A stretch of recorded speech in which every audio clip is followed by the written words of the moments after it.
What if the oldest words ever pressed into clay were not prayers, or myths, or poetry, but instructions? Fragments scattered across museum drawers speak of a world already ordered before memory began, of beings who arrived not as gods of light, but as administrators of function and labour. Between broken tablets and missing lines, something feels absent, as if a chapter of our origin was deliberately thinned, scraped away by time or intention. Tonight, let the noise soften. Let history slow to a whisper. Take a moment to like this video and subscribe. Only if you truly enjoy stories that drift between dream and history. And if you're still awake, tell me in the comments where you're listening from, and what time it is. Long before names hardened into myths, before cities learned to call themselves beginnings, there were hands pressing reeds into wet clay, slowly, carefully, as if each mark carried weight beyond language. The earliest Sumerian tablets do not arrive with ceremony. They appear mundane at first glance, lists, inventories, measurements of grain and labour. Yet beneath this surface calm lies a tension that has unsettled scholars for over a century. These texts emerge fully formed, without rehearsal, without a visible childhood. Writing does not crawl into existence here.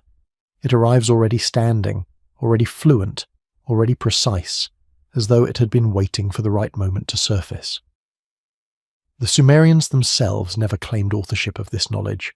Again and again the tablets speak in a quieter voice, attributing laws, measurements, calendars, even language itself to beings who descended from the heavens, the Anunnaki, a word often translated simply as those who came from the sky, though its roots are less innocent than the translation suggests. In early lexical lists, Anu is the sky, the high domain beyond reach.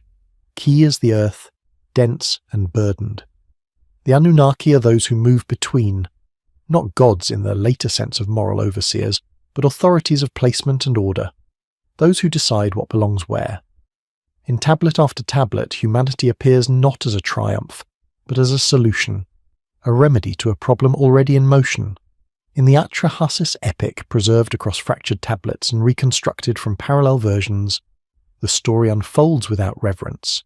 The Igigi, lesser gods tasked with labour, grow weary of digging canals and maintaining the land. They revolt. The response is not negotiation, but engineering. A new being is designed, mixed from clay and the blood of a slain deity, to bear the burden instead. Humanity is shaped explicitly for work, to relieve the overseers, to maintain the system. This is not hidden. It is stated plainly, almost casually. Humans are created so the gods may rest. What lingers is not the myth itself, but the tone. There is no celebration in this origin, no blessing, no covenant, only function. Purpose assigned from above, embedded at the moment of creation, and threaded through the language is a subtle emphasis on enclosure, boundaries, assignments. Humanity is placed within a world already mapped, already claimed. Some tablets speak of the earth itself as a closed domain, not in poetic metaphor, but through administrative language.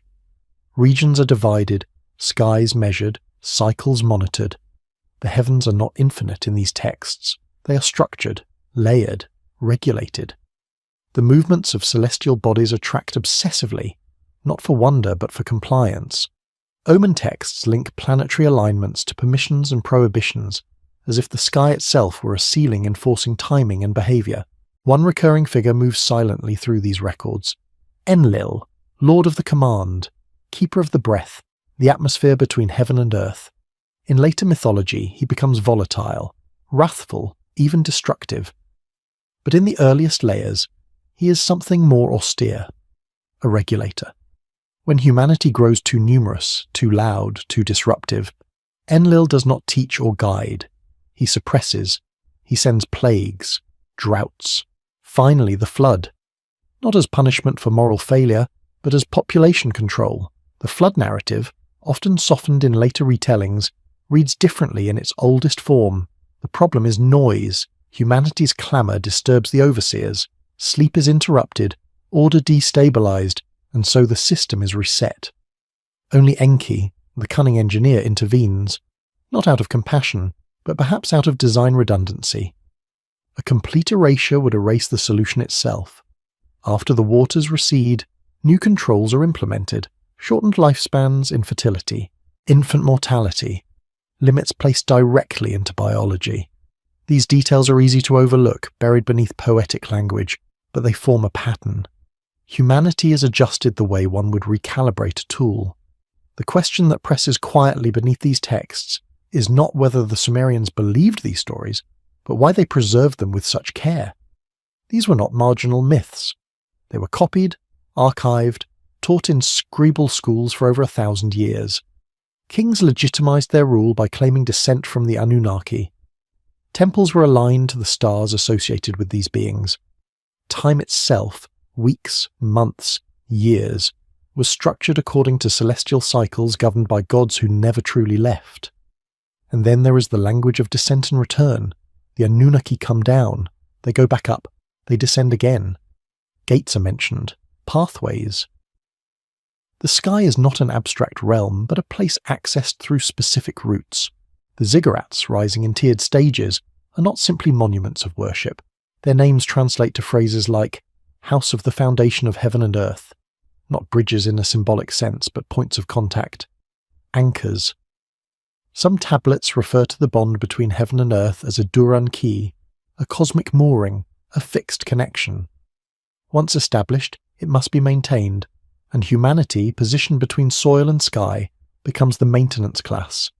Farming the land, feeding the gods, keeping the rituals precise so the link does not weaken. There is an unease here that later civilizations tried to soften. In Babylonian revisions, in Assyrian hymns, the Anunnaki gain moral attributes. They become judges of the dead, arbiters of justice. But in the older Sumerian layers, morality is absent. The universe is not good or evil. It is functional, hierarchical, closed loop. Modern scholars often dismiss the more unsettling interpretations by reminding us that these are myths, shaped by metaphor and imagination. Yet the consistency across tablets, cities, and centuries complicates that comfort. Different scribes, different regions, different political powers, and yet the core narrative remains intact. Humanity is created, assigned, managed, limited. What is rarely addressed is how deeply this worldview may have imprinted itself into later religious frameworks. The language of servitude echoes forward. Humans created to serve God, to labour, to obey. Earth as a testing ground, heaven as an unreachable authority. The fall from grace, the flood, the shortening of human lifespan. These motifs do not originate in isolation. They drift downstream from older currents.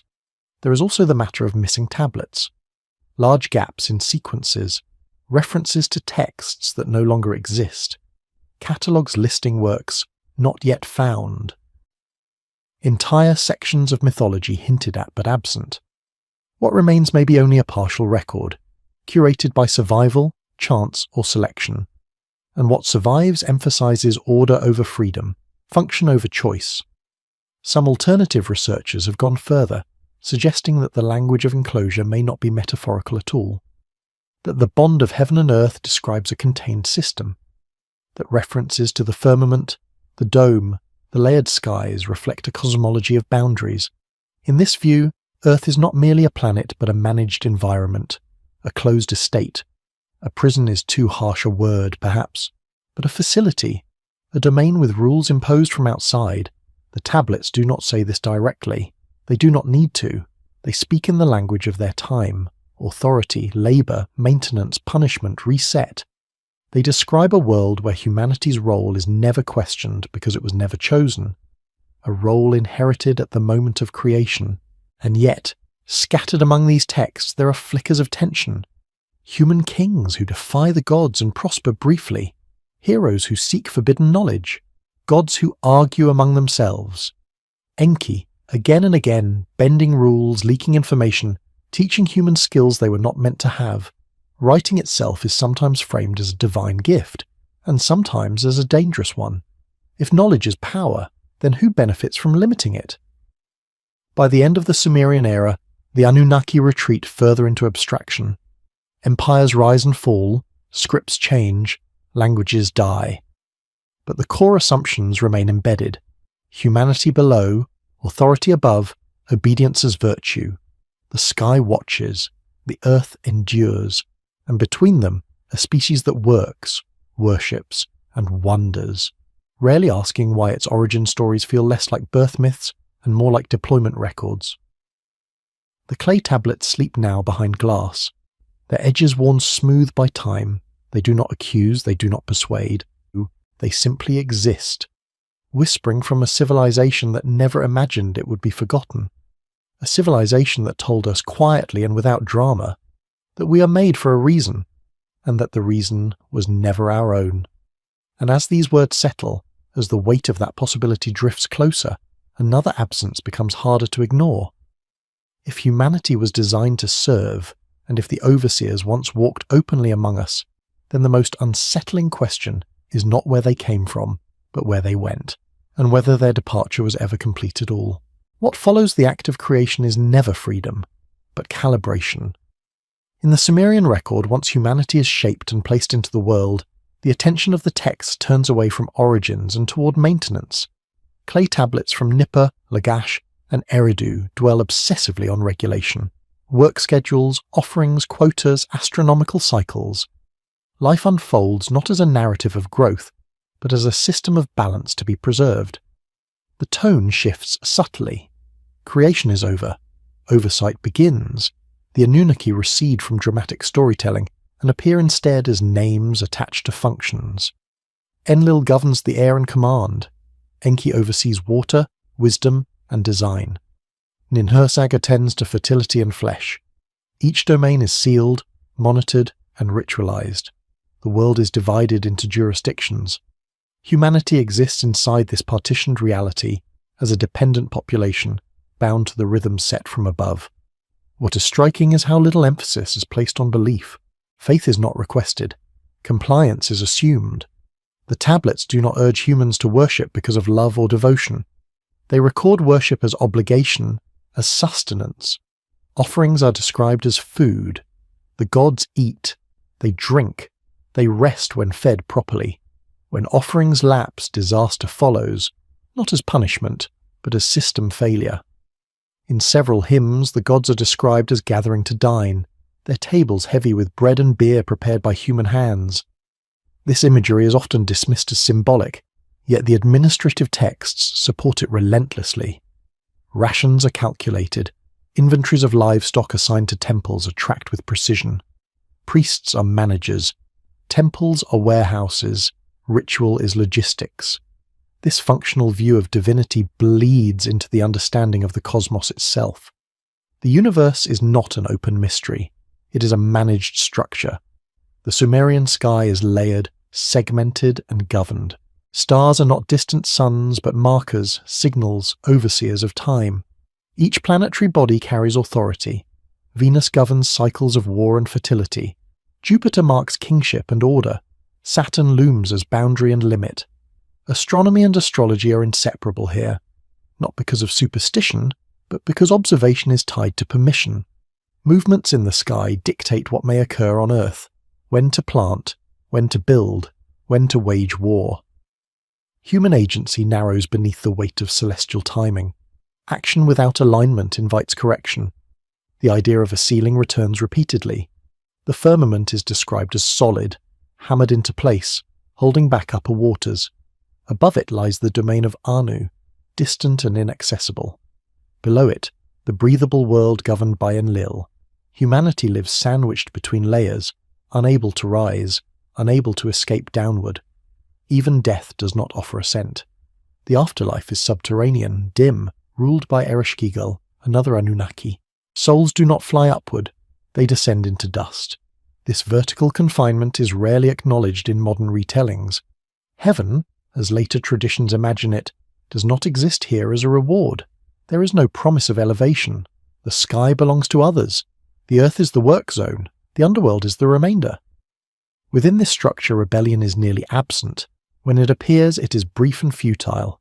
The myth of Adapa tells of a human granted wisdom by Enki, only to be deceived into refusing immortality. He is brought before Anu, offered eternal life, but declines because he has been warned it is poison. Knowledge is allowed, escape is not. Another fragment tells of humans learning too much, growing too numerous, disturbing the balance. The response is swift. Limits are imposed again. It is here that the notion of a reset takes clearer shape. The flood is not an isolated event, but part of a pattern. When thresholds are crossed, the system purges excess. What is unsettling is how impersonal this process feels. There is no rage, no grief, no moral reckoning. The language resembles maintenance protocols. A canal overflows, so it is redirected. A field exhausts its yield, so it is left fallow. A population grows disruptive, so it is reduced. Later civilizations inherited this logic and softened its edges. The flood becomes a lesson in morality. Obedience replaces noise as the justification. Yet the original structure remains visible beneath the revisions. Humanity is still subject to correction. Lifespans remain shortened. Access to knowledge remains restricted. The notion of restriction appears not only in myth, but in the very structure of writing. Early cuneiform is complex, layered, accessible only to trained scribes. Literacy is tightly controlled. Knowledge moves vertically, not horizontally. Scribes are initiated into secrets that farmers and labourers never touch. This mirrors the cosmic hierarchy. Information descends in stages, never freely circulating. Temples act as nodes of both spiritual and economic power. Grain flows inward. Labour flows inward. Information flows inward. From there, decisions are issued. The city becomes a microcosm of the cosmos. At the top, the god. Beneath, the king. Beneath him, priests. Beneath them, workers. Each layer serves the one above. Kingship itself is described as descending from heaven, not elected, not earned, lowered into place. The king is not divine, but appointed. A steward. His role is to maintain order, enforce ritual, and ensure offerings continue. When kings fail, disasters are interpreted not as political mistakes but as cosmic disapproval. This worldview leaves little room for progress. Change is dangerous. Innovation risks imbalance. Stability is prized above growth. Even art reflects this. Figures are rigid, frontal, timeless. The same motifs repeat across centuries. There is comfort in repetition, safety in sameness. Yet beneath this stillness, something strains. The very need to suppress suggests pressure. Myths of forbidden knowledge recur. The story of Inanna's descent hints at transgression. She crosses boundaries. She enters realms not meant for her. She is stripped, judged, killed, and returned altered. Her journey suggests that movement between layers is possible, but costly. Enki remains the ambiguous figure. He designs humanity but also protects it. He warns, teaches, circumvents, commands. In some texts, he seems to act against Enlil's harsher regulations. This internal conflict among the Anunnaki suggests that the system itself is not unanimous. Control exists, but so does dissent. What is never resolved is why such control is necessary. The texts do not justify it. They assume it. Humanity is noisy. Labour is needed. Order must be maintained. These are presented as facts, not arguments. The absence of explanation is itself revealing. When power is absolute, it does not explain itself. As centuries pass, the Anunnaki fade into titles, then into abstractions. Yet the structure they establish persists. Heaven above, earth below. Rules embedded into reality. Humanity bound to cycles it did not choose. Even when belief shifts, the architecture remains. What survives to us is fragmentary, but coherent enough to outline a worldview that feels less like myth and more like administration. A world where existence is permitted conditionally, where survival depends on alignment, where the sky is not a promise, but a ceiling. And as this understanding settles, another layer of unease forms quietly beneath it. If the ancient world was structured as a managed domain, with humanity functioning inside it as labour and maintenance, then the later disappearance of overt overseers does not necessarily signal liberation. It may simply mark a transition to a quieter form of control, one that no longer needs visible gods, because the structure itself has already been internalized. Time moves differently once control becomes invisible. In the later layers of Mesopotamian memory, the Anunnaki no longer stride openly through myth as architects and overseers. Their presence thins, diffuses, dissolves into titles, omens, and inherited structures. Yet absence does not signal release, it signals consolidation. What was once enforced by beings with names becomes enforced by patterns that no longer require explanation. The transition is subtle. Tablets shift in tone rather than content. Direct references to creation give way to rituals meant to preserve balance. The gods are spoken of less as designers and more as constants. The system no longer announces itself, it simply operates. Humanity adapts, not because it understands, but because survival depends on alignment with forces that appear unquestionable. The most revealing change lies in the treatment of knowledge. In early Sumerian myth, information flows from the gods to humanity through specific channels. Enki teaches writing, agriculture, metallurgy, music. These gifts are framed as controlled leaks, useful but bounded. Over time, this pattern becomes institutionalized. Knowledge is no longer presented as divine speech but as tradition. What was once revelation becomes curriculum. Scribal schools emerge as gatekeepers of memory. Their exercises repeat ancient lists of kings, cities, offerings, stars. Students copy the same signs again and again, pressing identical wedges into clay. Original thought is neither encouraged nor required. Accuracy is sacred. Deviation is error. Through repetition, the worldview stabilizes. The king lists themselves offer a quiet insight. They record reigns lasting tens of thousands of years before the flood, then abruptly shorten afterward. This change is often dismissed as mythic exaggeration corrected by realism, yet the pattern aligns with earlier flood narratives that explicitly describe lifespan reduction as a control measure. The lists preserve the memory of that adjustment without commentary. Longevity shrinks. Authority remains. Religion too adapts. Temples grow larger and more complex, but gods become more distant. Ritual replaces dialogue. Prayer replaces interaction. Sacrifice replaces instruction. Humanity no longer hears the gods speak directly. Instead, signs are interpreted. Omens read from livers, stars, dreams. The divine voice fragments into data points. This shift coincides with the rise of empires. Akkad absorbs Sumer. Babylon absorbs Akkad. Assyria rises, then falls. With each transition, the old gods are renamed, merged, reorganized. Yet their functions persist. Enlil becomes Marduk. Anu recedes further into abstraction. The hierarchy remains intact, simply rebranded to serve new political centers. Power mirrors heaven, a distant supreme authority. Beneath it, intermediaries. Beneath them, laborers. The cosmic model becomes the political model. Kings rule not by innovation, but by claiming continuity with an ancient order. Law codes emphasize obedience, duty, hierarchy. Justice is measured not by compassion, but by balance. The famous code of Hammurabi begins not with moral reasoning, but with divine appointment. The king is chosen to bring order, to suppress chaos, to ensure the strong do not oppress the weak. Yet the structure of the laws reveals something colder. Punishments are severe. Inequality is codified. Different classes receive different justice. The system values stability over fairness. What began as cosmic management now governs daily life. Agriculture follows celestial calendars. Trade follows ritualized contracts. Family structures mirror property relations. Even the body becomes regulated. Sexuality, reproduction, inheritance are all codified. The human being is fully embedded within the system. The language of enclosure persists in architecture. City walls grow thicker. Gates are guarded. Gates. Movement is controlled. Inside the city lies order. Outside lies chaos. This mirrors the cosmic division between the managed world and the unknown beyond. Exploration is not celebrated. Expansion is framed as conquest, bringing order to disorder. The sky remains the ultimate reference point. Astronomy advances not out of curiosity but necessity.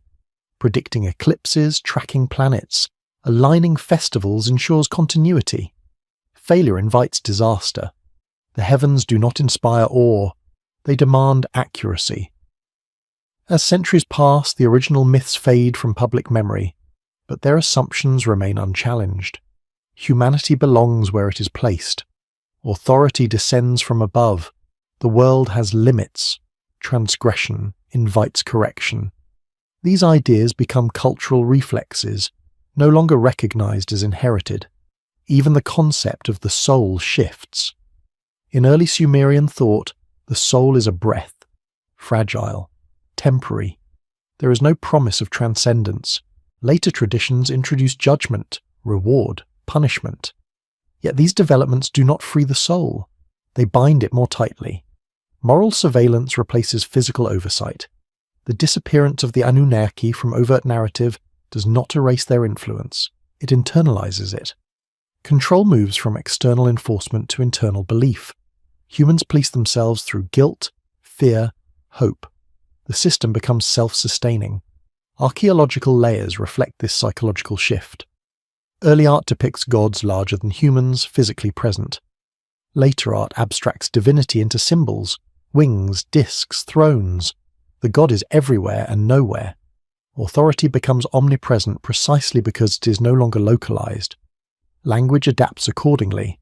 Words for obedience, submission, reverence multiply. Concepts of sin, purity, taboo gain complexity. The human mind becomes the primary site of regulation. This evolution is often framed as progress. Civilization matures, religion deepens, society becomes moral. Yet beneath this narrative lies continuity. The same hierarchical structure persists, refined and reinforced. The old question of purpose never disappears. It simply becomes harder to articulate. Humans labor, they reproduce, they worship, they obey laws they did not create. The original explanation for this arrangement, once recorded plainly on clay, dissolves into abstraction. Few remember that humanity was created as a solution to a labor problem. Fewer still consider what it means that this origin was never revised. Occasionally cracks appear. Mystical traditions arise at the margins. Gnostic whispers suggest hidden knowledge, forgotten truths, imprisoned light. These ideas echo ancient themes but are quickly suppressed or absorbed. Orthodoxy prevails. Unity is enforced. The world grows quieter in one sense. No more gods walking among humans. No more direct commands from the sky. Yet the silence is heavy, structured, complete. The system no longer needs overseers with names because it has trained its inhabitants to maintain it themselves. By the time Mesopotamia gives way to new centers of power, the architecture of control has already migrated. It moves into new languages, new scriptures, new empires. The clay tablets crumble, but their logic survives. What remains is a civilization shaped by unseen boundaries, a species that accepts limitation as natural, a history that remembers creation but forgets intent. The overseers may be gone from sight, but their design continues to operate quietly, persistently, shaping the rhythm of human existence long after the last wedge was pressed into clay. When control survives the disappearance of its architects, it often disguises itself as destiny. By the time the memory of the Anunnaki thins into legend, humanity no longer experiences restraint as an external imposition. It is absorbed into the rhythm of existence, mistaken for the natural order of things. The world feels complete, closed, finished. There is nowhere else to go, not because movement is forbidden, but because no alternative is imaginable. In the centuries following Mesopotamia's decline, fragments of its worldview scatter outward. They do not travel as intact myths, but as assumptions embedded in law, ritual, and cosmology. Civilizations rise across the Near East, the Mediterranean, and beyond, each inheriting variations of the same architecture. A layered universe, a supreme authority above, intermediaries below, humanity anchored to the lowest tier of meaningful agency. The heavens harden into doctrine. What was once a sky mapped by omens becomes a realm of moral surveillance. Stars that once regulated agricultural timing now observe human behavior. The celestial hierarchy transforms into a moral hierarchy. Obedience acquires ethical weight. Disobedience becomes transgression. The idea of the world as a testing ground emerges quietly. Earth is no longer merely a workplace. It is a proving space. Humanity is no longer simply created to labor. It is created to demonstrate worthiness. Yet the structure remains unchanged. The sky remains inaccessible. Authority remains distant. Reward is deferred beyond life itself. This shift is not liberation. It is refinement. Ancient Near Eastern cosmologies influence later religious frameworks in subtle but enduring ways. The concept of a firmament persists, even as its materiality fades.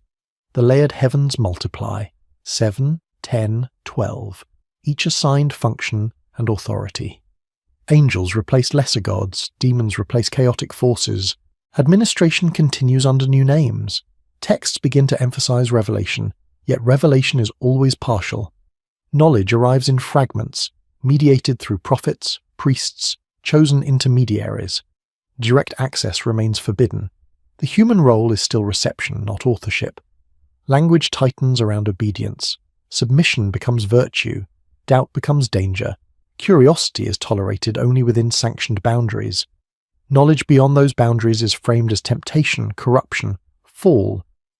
The myth of the fall itself carries an echo of older Mesopotamian anxieties. A human acquires forbidden knowledge. Awareness increases. The response is not celebration, but expulsion. Mortality is enforced. Labor intensifies. Pain becomes routine. The pattern is familiar. A threshold is crossed. Limits are imposed. What changes is justification.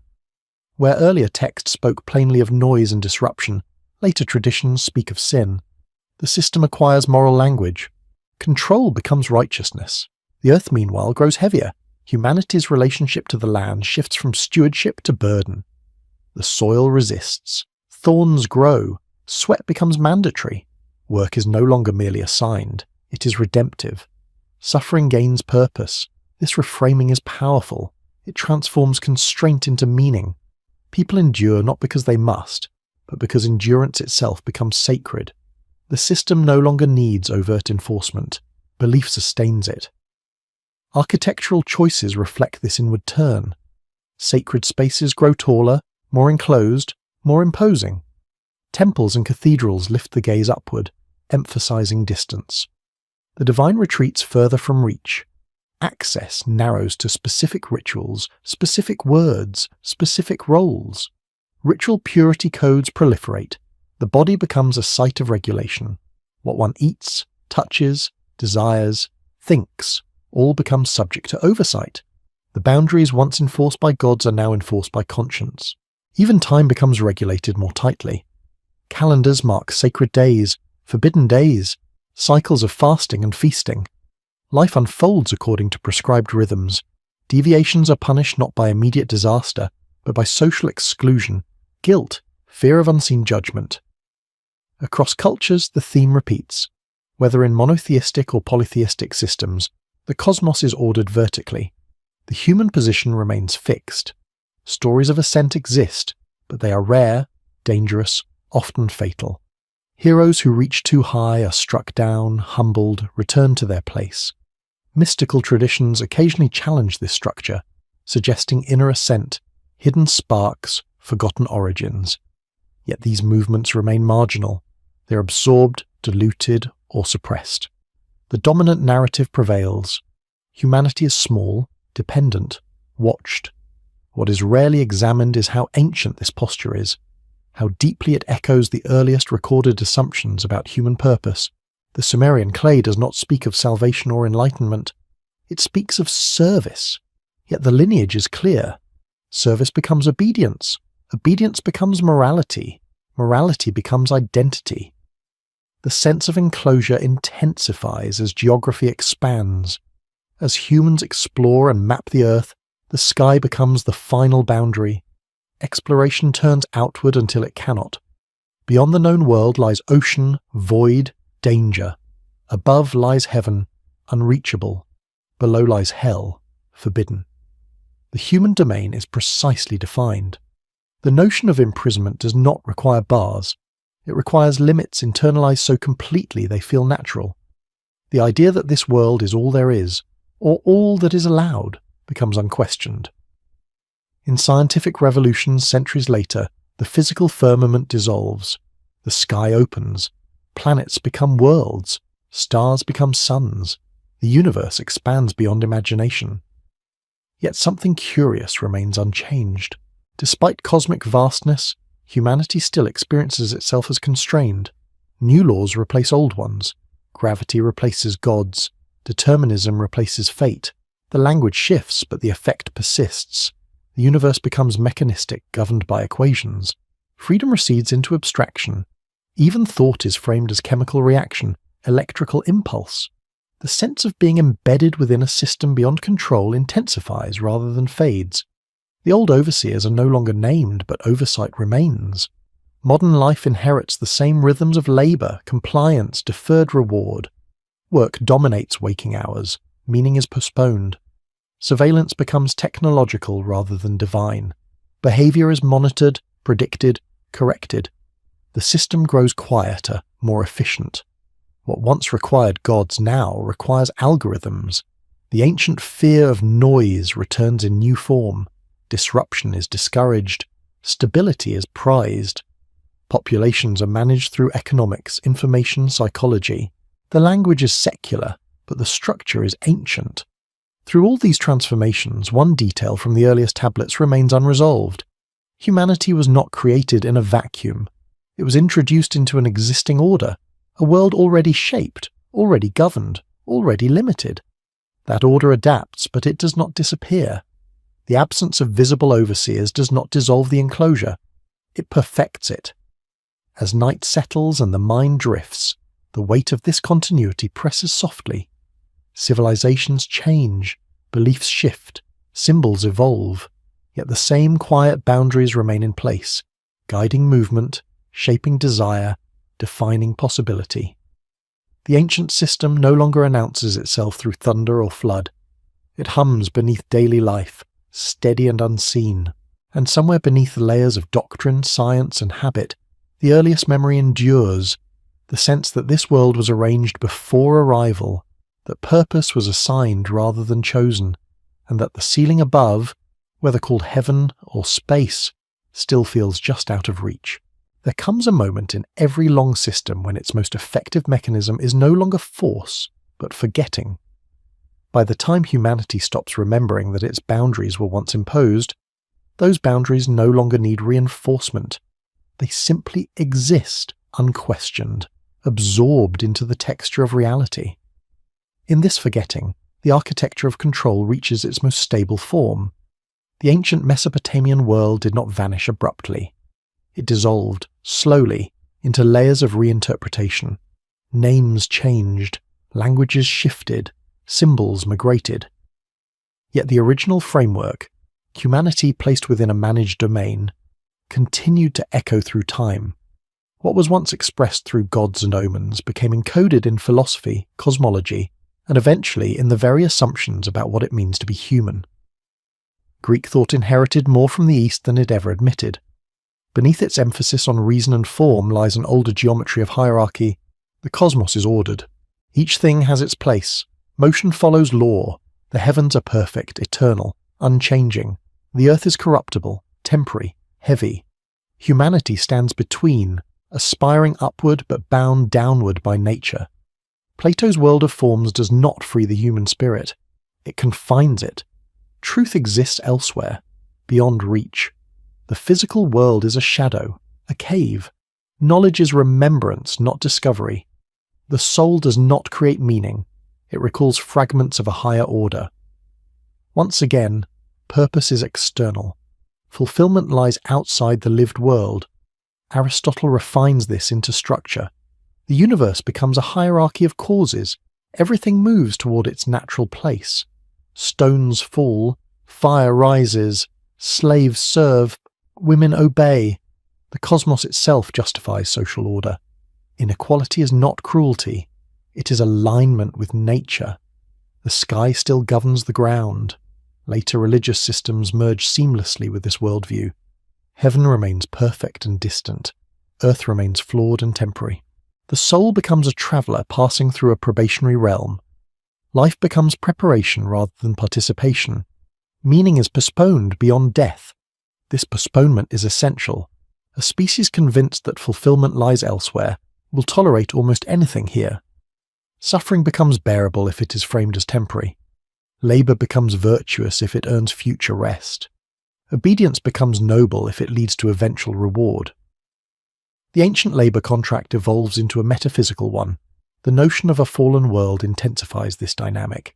Humanity is taught not only that it must serve, but that it deserves limitation. Original sin replaces original design. The burden shifts inward. Humans police themselves more effectively than any overseer ever could. This internalization changes the nature of power. Control no longer requires presence, it requires belief. Entire civilizations operate under invisible ceilings, convinced they are self-imposed. As centuries pass, theology gives way to ideology. Empires fall, but structures persist. Feudal systems mirror celestial hierarchies. Kings rule by divine right. Peasants labor by inherited duty. Mobility is rare. Stability is sacred. The industrial age appears at first to shatter these patterns. Machines replace muscle. Science replaces scripture. Old hierarchies crack, yet the deeper architecture remains intact. Humanity is still bound to work. Time becomes segmented, monetized, extracted. The factory replaces the temple. The clock replaces the priest. The promise of liberation is repeatedly deferred. Technology advances, but freedom does not. Efficiency increases, but rest recedes. Surveillance becomes subtle, embedded in systems rather than symbols. Data replaces divination. Algorithms replace omens. The sky, once the domain of gods, becomes the domain of satellites.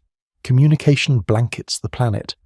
Observation becomes constant. The heavens watch again silently. The idea of a closed system resurfaces in new language. Resources are finite. Growth must be managed. Populations must be regulated. Behavior must be nudged. Choice is guided, not eliminated. Freedom exists, but within carefully designed parameters. The old flood myths find echoes in modern fears.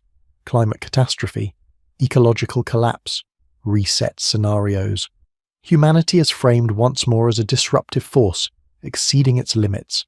Solutions focus not on liberation, but on control, regulation, restriction, reduction. The language is secular, but the impulse is ancient. Meanwhile, the question of origin fades further from consciousness. Few remember that humanity was once described not as a miracle, but as a utility. Fewer still consider how that framing might have shaped millennia of culture. Yet traces remain, in the discomfort with idleness, in the suspicion of joy without productivity, in the moral weight assigned to work. These are not natural instincts. They are inherited directives. Even dreams are colonized. Aspirations are shaped by systems of value that reward compliance. Success is defined narrowly. Failure is internalized as personal fault rather than structural constraint. The sense of enclosure becomes psychological.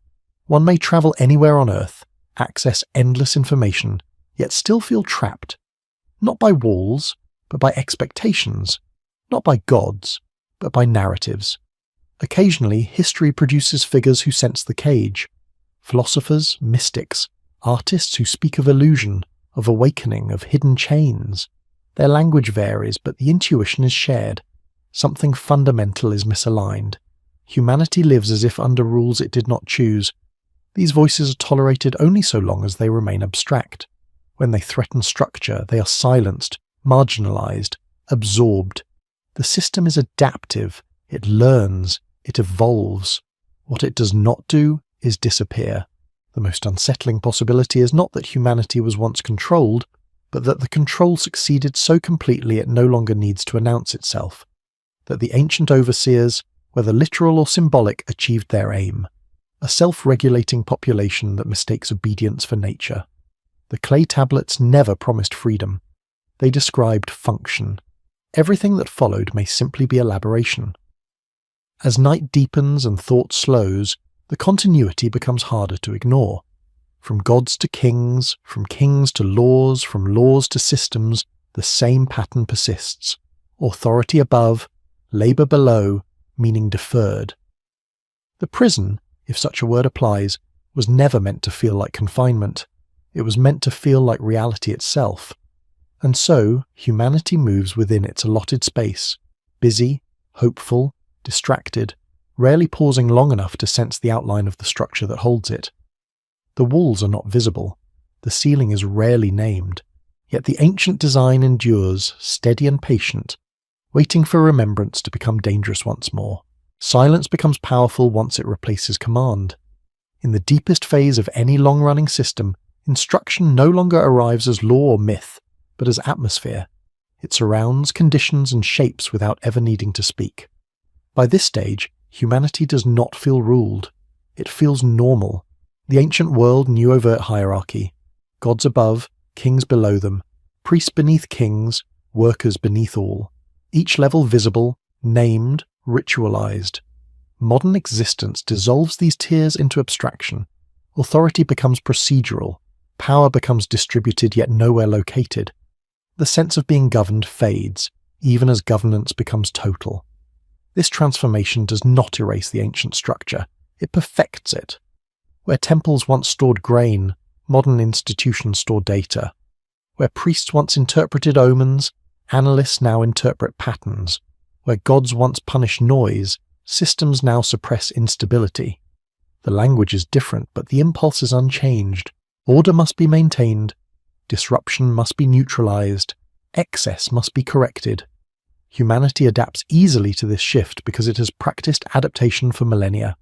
Compliance has been rehearsed across generations, first through myth, then through doctrine, then through habit. What once required belief now requires participation. One need not agree, one need only function. Time itself becomes the primary instrument. Days are segmented into units of productivity. Weeks cycle endlessly. Years blur into repetition. The sense of long memory erodes. Without memory, origins lose relevance. Without origins, purpose defaults to survival within the present structure. The ancient Sumerians measured time through celestial cycles. Modern society measures time through output, yet both serve the same end. Human attention is occupied, reflection becomes rare, stillness becomes suspect. The body, once shaped for labour in myth, remains shaped for labour in practice. Fatigue is normalised, rest is rationed, worth is measured by contribution. Those who cannot contribute are managed, corrected, or removed from visibility. The language of value narrows.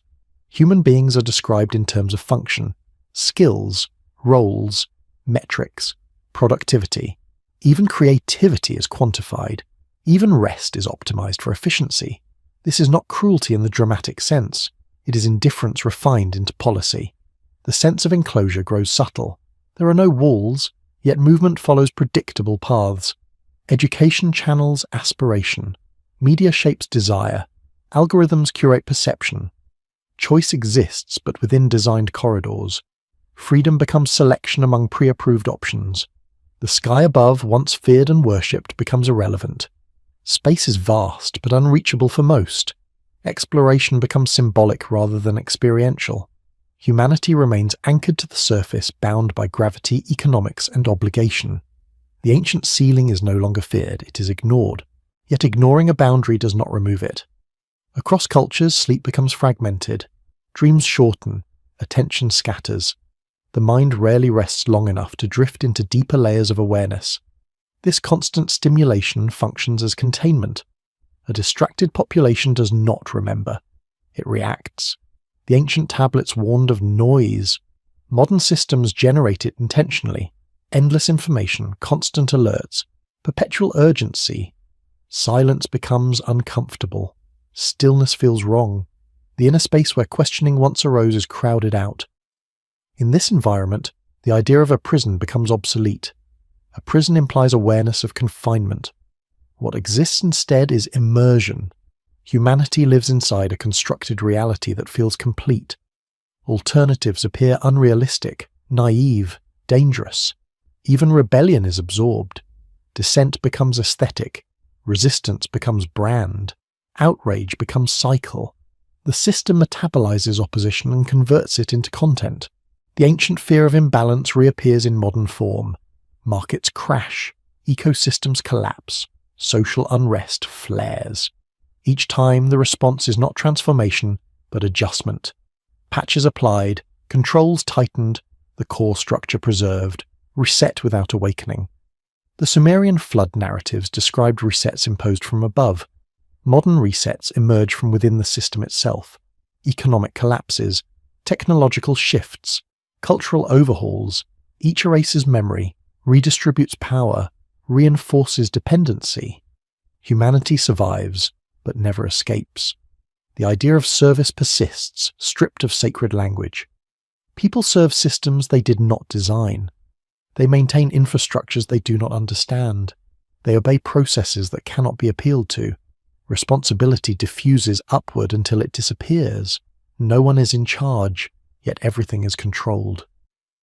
This is the final refinement of the ancient design, a world where authority is everywhere and nowhere, where oversight is automated, where compliance is incentivized rather than enforced, where purpose is supplied externally and accepted internally. The human being becomes both worker and warden. This condition produces a peculiar emptiness. Material comfort increases, yet dissatisfaction persists. Meaning is pursued endlessly, yet never found. The sense of something missing becomes constant but unnamed. Ancient myth framed this absence as exile. Modern psychology frames it as anxiety or depression. Both describe the same sensation, a misalignment between inner awareness and external structure. Occasionally cracks appear, moments of quiet when the machinery pauses, late at night, in dreams, in grief, in awe. During these moments, a faint memory surfaces, a sense that existence could be otherwise, that the world is arranged rather than the inevitable. These moments rarely last. The system resumes, the noise returns, the feeling fades. What remains is a species highly adapted to constraint, yet dimly aware of its unnaturalness. Humanity builds wonders, explores ideas, reaches outward in countless ways, yet remains bound to patterns established before history began. The ancient clay tablets described humanity as a solution to a problem. Modern society treats humanity as a resource.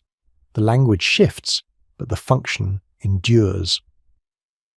The most enduring legacy of the Anunnaki myths is not belief in sky gods.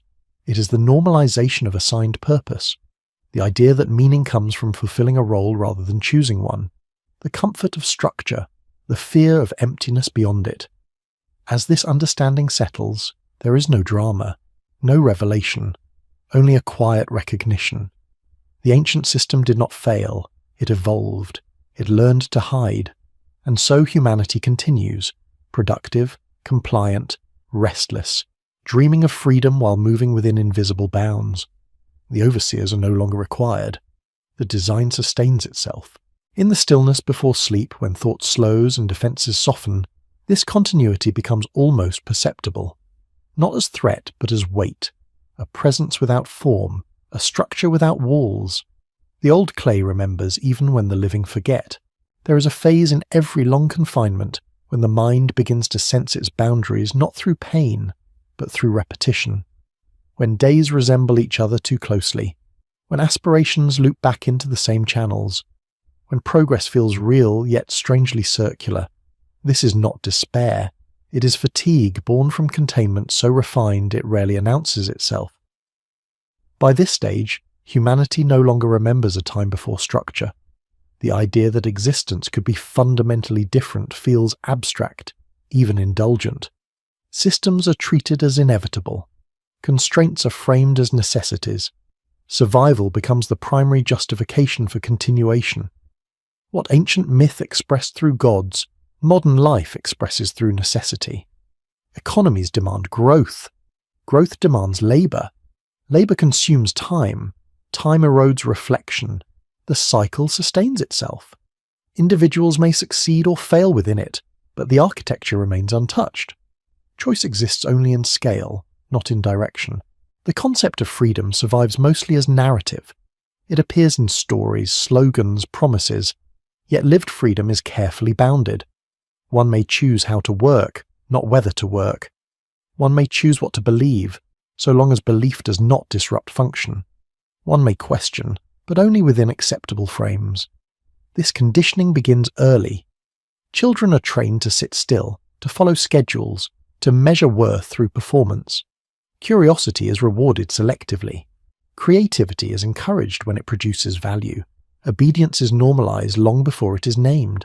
Education does not ask what a human being is, it asks what a human being can do. The ancient pattern persists. Humanity as instrument, humanity as resource, humanity as maintenance. Even language reflects this. People speak of investing time, spending energy, managing relationships. Life is framed as asset allocation. Exhaustion becomes proof of commitment. Stillness becomes suspicious. The old fear of noise resurfaces here. Silence interrupts production. Silence invites thought. Thought risks destabilization, and so noise fills every gap. Entertainment, information, urgency. There is always something demanding attention. The effect is subtle and profound. Awareness fragments. Long arcs of thought become rare. Memory shortens. Without memory, systems feel eternal. Without memory, alternatives feel impossible. Technology accelerates this fragmentation. Tools promise connection but deliver distraction. Devices compress time, collapsing past and future into an endless present. The mind adapts by skimming, reacting, scrolling. Depth becomes effortful. Reflection becomes labor. In this state, even oppression loses its clarity. There is no single oppressor to resist. Power is diffuse, procedural, automated. It operates through incentives rather than threats. Participation feels voluntary, even when withdrawal is unthinkable. The ancient overseers would recognize this achievement. The body, meanwhile, carries a quieter memory. Fatigue accumulates not only from effort, but from misalignment. Muscles tighten, breath shortens, sleep becomes shallow. The nervous system remains alert, braced for demands that never fully arrive. This constant readiness mirrors the ancient condition of servitude, always available, always responsive, always waiting for instruction. The difference now is that instruction rarely comes explicitly. Expectations are internalized. People anticipate demands before they are issued.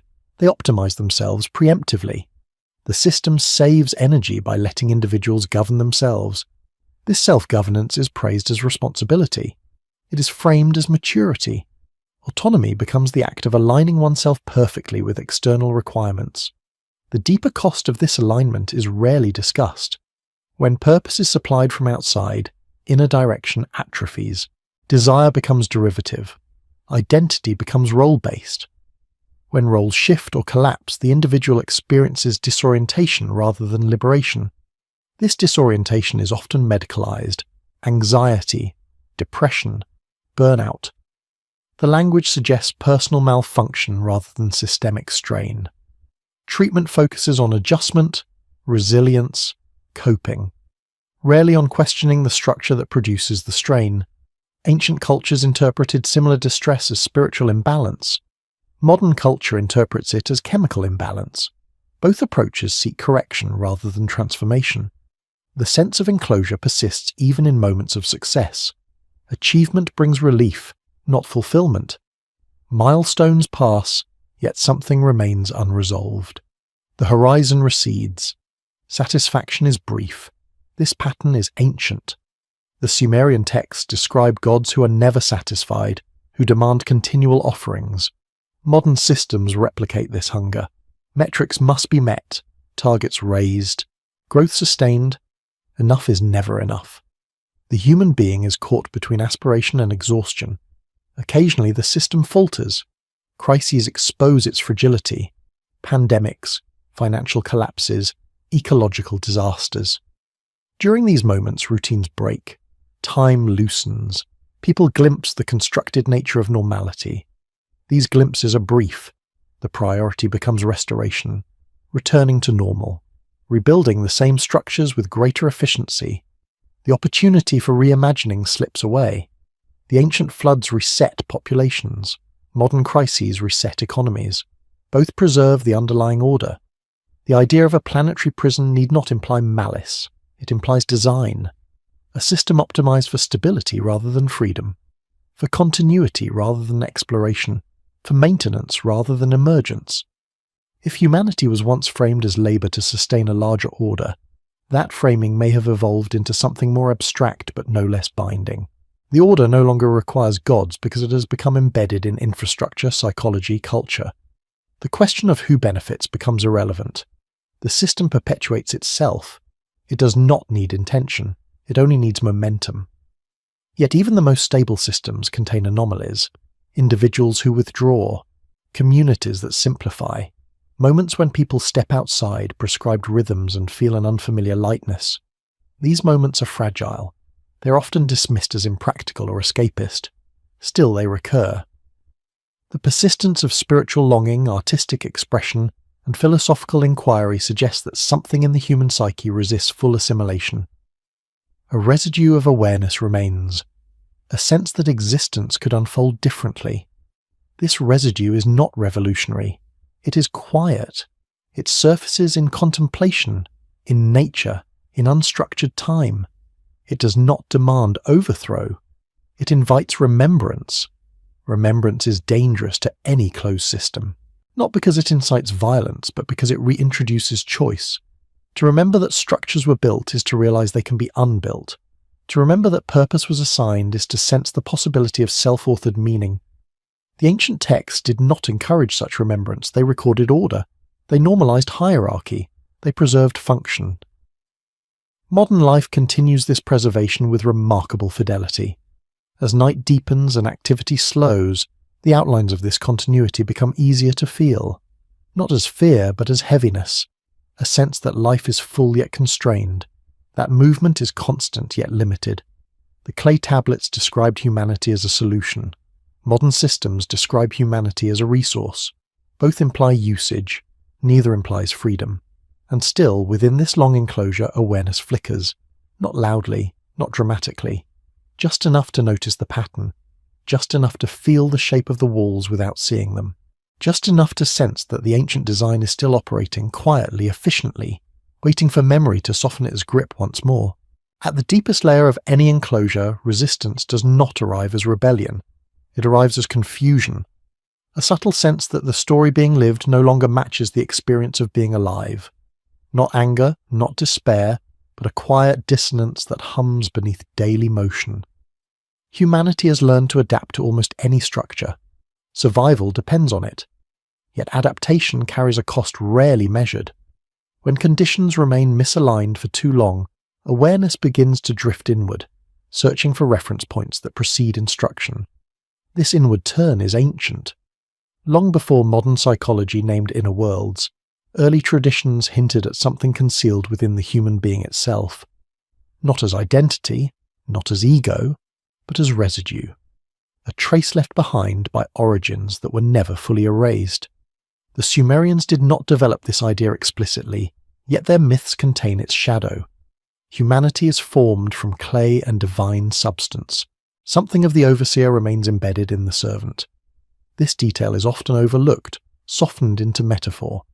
Yet, its implications are unsettling. If humanity carries within it material derived from those who designed the system, then awareness itself may be the anomaly, a fragment of perspective that does not fully belong to the enclosure. Later traditions elaborate on this instinctively. Concepts of inner light, divine spark, breath of life appear across cultures separated by time and geography. These are not identical ideas, but they rhyme. Each suggests that something within the human being exceeds assigned function. Gnostic texts, emerging in the margins of early religious orthodoxy, speak openly of imprisonment. The world is described as a construct, fashioned by lesser powers ignorant of a higher reality. Humanity is depicted as trapped within matter, forgetful of its origin. Salvation lies not in obedience, but in remembrance. These ideas were swiftly suppressed, not because they incited chaos, but because they inverted authority. Knowledge, not submission, became the path to liberation. The danger was not rebellion, it was autonomy. Similar currents appear in Eastern philosophies. The world is illusion, identity is mistaken. Suffering arises from attachment to structures mistaken for self. Liberation requires seeing through the construct, not repairing it. These traditions do not share language or lineage, yet they converge on a similar intuition. The human condition feels constrained because it is constrained. Not by nature, but by design mistaken for nature. Modern science brushes against this intuition without naming it. Consciousness resists reduction. Awareness does not fit neatly into mechanistic models. The mind observes itself, a recursive loop that defies simple explanation. Even as neuroscience maps processes, the experience of being aware remains elusive. This elusiveness may not be a flaw, it may be a clue. If consciousness emerged solely to serve function, it would not need depth. Reflex would suffice, automation would suffice. The excess of awareness suggests redundancy, a surplus beyond necessity. Surplus invites questions. Why does a system optimized for labor produce beings capable of contemplation? Why does a structure designed for maintenance allow imagination? Why does an enclosed world generate myths of escape? The ancient overseers, if taken literally or symbolically, may not have intended this outcome, or they may have tolerated it as long as it remained dormant. A population that dreams without acting poses little threat. Modern systems adopt a similar stance.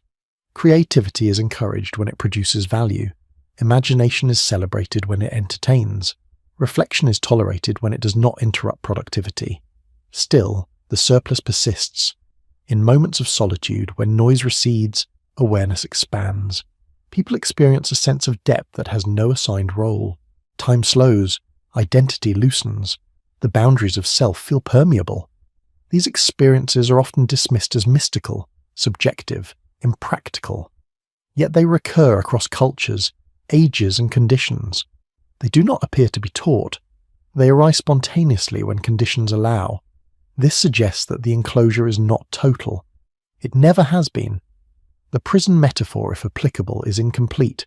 A perfect prison leaves no room for reflection, no cracks, no silence. The ancient system, refined over millennia, still permits these gaps, perhaps because eliminating them entirely would destabilize the structure, or perhaps because they serve a purpose not fully understood. The possibility arises that humanity was not designed solely for service, but for containment. That awareness itself was the variable to be managed, that the system exists not just to extract labor, but to prevent something else from emerging. This is not a claim. It is a pattern sensed across texts and traditions. Ancient myths often warn of knowledge that should not be gained. Trees of knowledge, forbidden names, hidden tablets, sealed books. The fear is consistent. Awareness threatens order, yet awareness continues to surface. Modern life, with its constant stimulation, may represent an attempt to drown this awareness in noise. The success is partial. Beneath distraction, the sense of being more than a role persists. People describe feeling trapped without knowing why, restless without direction, full yet empty. These sensations are not failures. They may be signals. The enclosure relies on distraction, not because awareness is rare, but because it is common. Silence reveals it too easily. When individuals step outside prescribed rhythms through retreat, meditation, immersion in nature, or simply sustained stillness, the system loosens its grip. Not dramatically, not permanently, but enough to be noticed. These moments are often followed by a return to structure, accompanied by a strange reluctance, a sense of loss, a memory fading. This cycle mirrors ancient initiation rites, where individuals temporarily exited ordinary life, encountered altered states, then returned transformed. Modern culture has largely eliminated these rites, replacing them with consumption and spectacle. The threshold experiences are lost, yet the impulse remains. The ancient tablets never addressed this inner dimension directly. They focused on external order. But their silence on interiority may itself be telling. What is not named is often what cannot be controlled easily. As humanity moves deeper into technological mediation, the enclosure tightens in some ways and loosens in others. Physical labor decreases, cognitive labor increases. Automation handles tasks once requiring attention. The mind is freed, yet immediately recaptured by new demands. Still, the surplus grows. People question meaning more openly. They sense misalignment more acutely. The old narratives of progress fail to satisfy. Material comfort no longer guarantees contentment. This does not signal awakening, it signals pressure. When awareness accumulates without outlet, systems destabilize. Historically, such moments precede transformation or collapse. The ancient floods were one response. Modern resets may take other forms. What remains consistent is that awareness cannot be permanently suppressed. It adapts, it waits, it finds expression. The idea of a planet-sized prison becomes less literal here and more existential. The enclosure is not walls or guards. It is narrative. It is assumption. It is the belief that what is all that can be. Breaking such an enclosure does not require force. It requires perception. Perception, however, is fragile. It requires conditions rarely permitted by modern life. Silence, time, unstructured attention. These are treated as luxuries, even threats, yet they persist at the edges. As night deepens and the mind drifts towards sleep, these edges become accessible. Thought softens, roles fade, awareness floats free of obligation. In this state, the ancient weight lightens. The system recedes slightly. This may be why sleep has always been sacred, feared, regulated. Dreams bypass control. They reorder meaning. They remember what waking life forgets. The enclosure tolerates sleep because it must, but it fills waking hours with urgency to compensate. The clay tablets lie silent now, but the conditions they describe remain active. Humanity lives inside a structure older than memory, refined beyond recognition. Yet within this structure, awareness continues to flicker, not as rebellion, not as doctrine, but as a quiet sense that existence is deeper than assignment. This sense does not demand answers.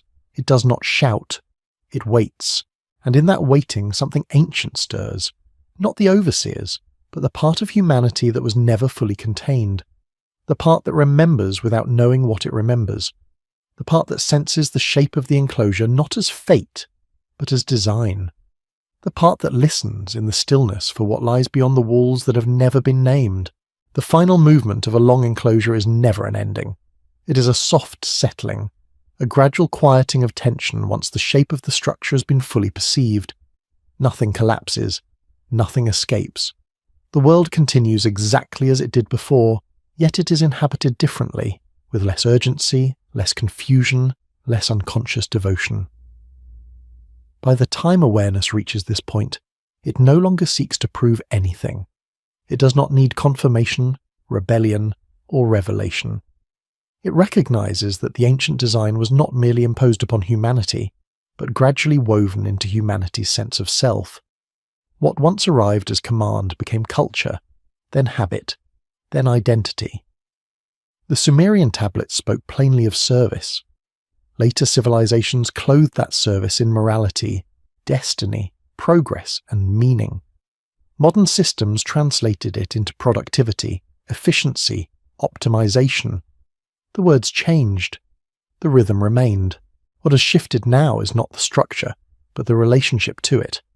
To see the design clearly is not to become free of it. Freedom, as imagined in opposition to structure, was always an illusion. The enclosure was never external enough to flee from. It exists in time, language, biology, memory. It is as intimate as breath. The deeper movement is not escape, but disentanglement. Disentanglement does not reject participation. Humanity continues to work, build, love, create. But the inner posture softens. Roles are inhabited without becoming absolute. Systems are used without being worshipped. Identity becomes flexible rather than fixed. This is not transcendence. It is humility of a different kind. Ancient myths placed humanity beneath the gods. Modern narratives place humanity beneath systems. Both positions shrink the inner horizon. Disentanglement restores proportion. The system is large, ancient, powerful, but it is not total. Meaning no longer needs to be supplied from above or deferred into the future. It arises quietly in presence, in attention, in the simple fact of being aware within the moment. This awareness does not need to announce itself.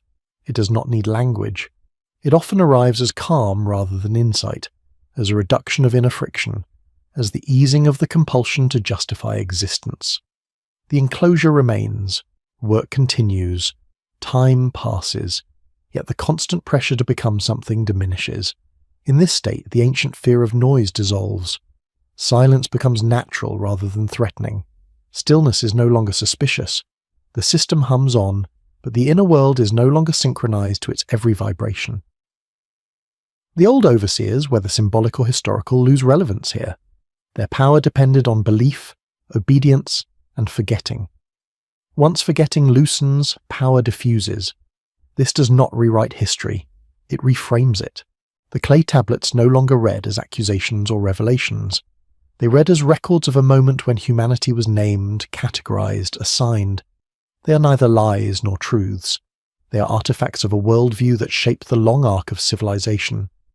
Understanding this does not diminish their importance. It contextualizes it. Humanity was shaped within a system. That system succeeded beyond measure. It endured floods, empires, religions, sciences. It adapted. It refined. It learned to hide. Yet it never fully contained awareness. That awareness, quiet and persistent, has accompanied humanity through every phase. It survived myth, doctrine, machinery. It surfaced in art, in silence, in grief, in wonder. It required no permission.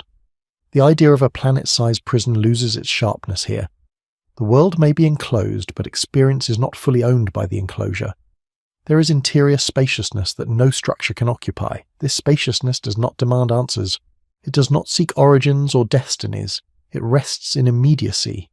In this resting, the long narrative loosens its grip. Past and future soften. The weight of assignment lifts slightly. Life becomes less about fulfilling a role and more about inhabiting presence. This is not enlightenment. It is not salvation. It is a subtle shift of center. The ancient design persists externally.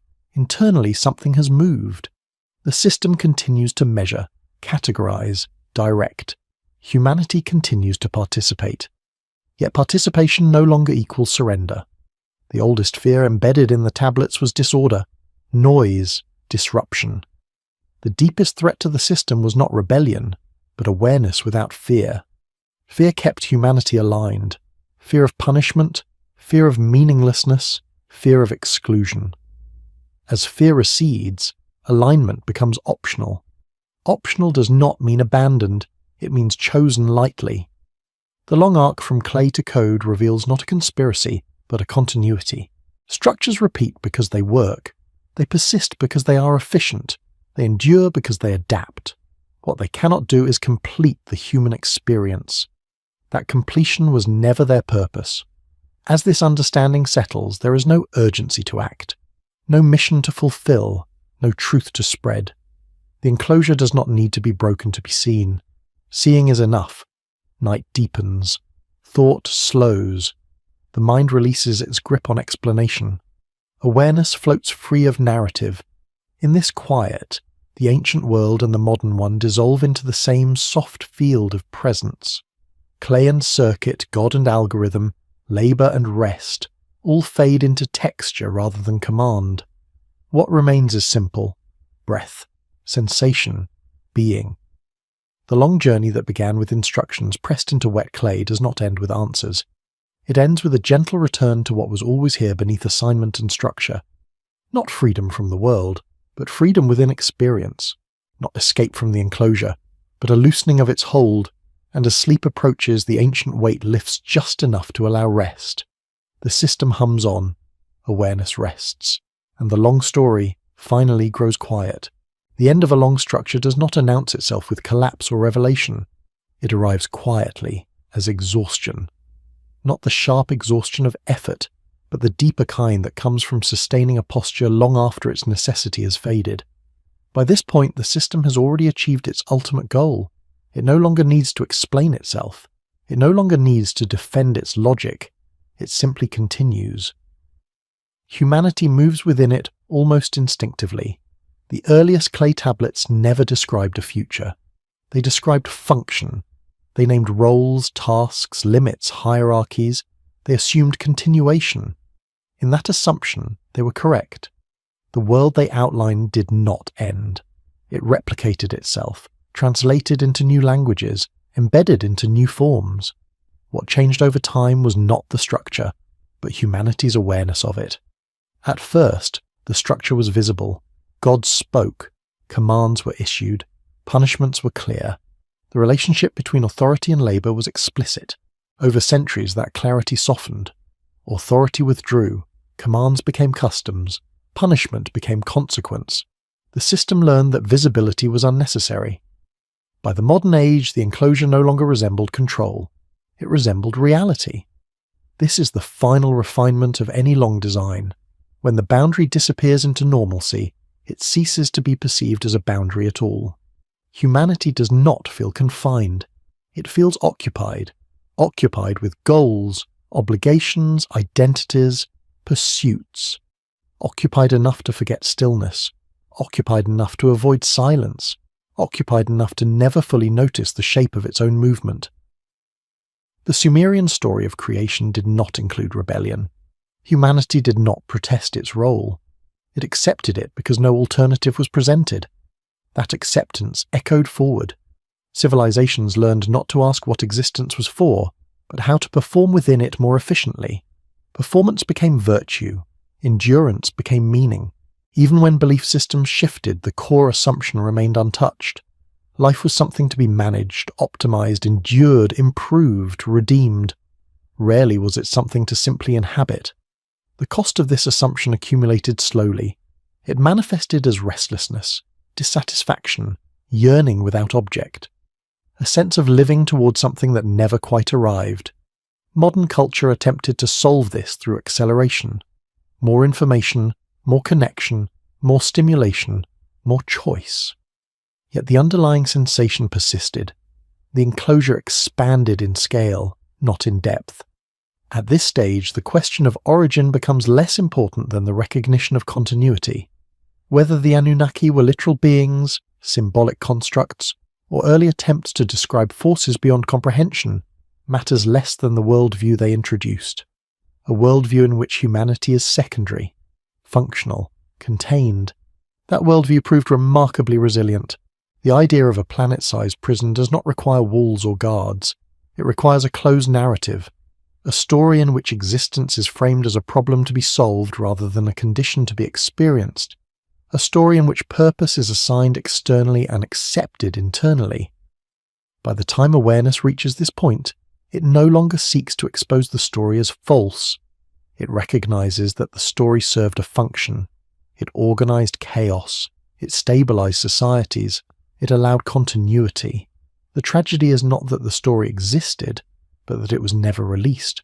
Stories are meant to guide, not to become cages. The final movement, then, is not revolution. It is release. Not release from the world, but release from identification with the story that governs it. This release is subtle.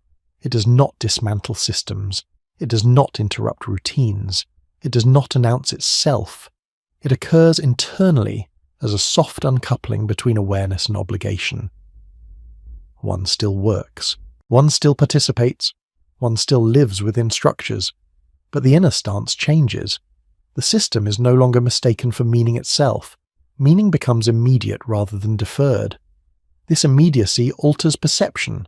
Time loosens its grip. Urgency fades. The compulsion to justify existence dissolves. Life no longer needs to earn its right to be lived. This shift does not produce ecstasy.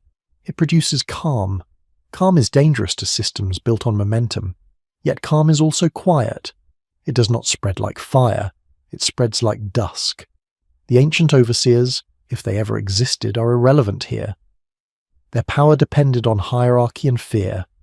Awareness without fear renders hierarchy inert. What remains is participation without surrender. The clay tablets, viewed from this place, no longer whisper accusation or conspiracy. They appear as early blueprints of a civilization learning to organize itself around limitation. They are not evil. They are incomplete. They describe how humanity was positioned, not what humanity is. The difference matters. What humanity is cannot be fully contained by roles, systems, narratives, or histories.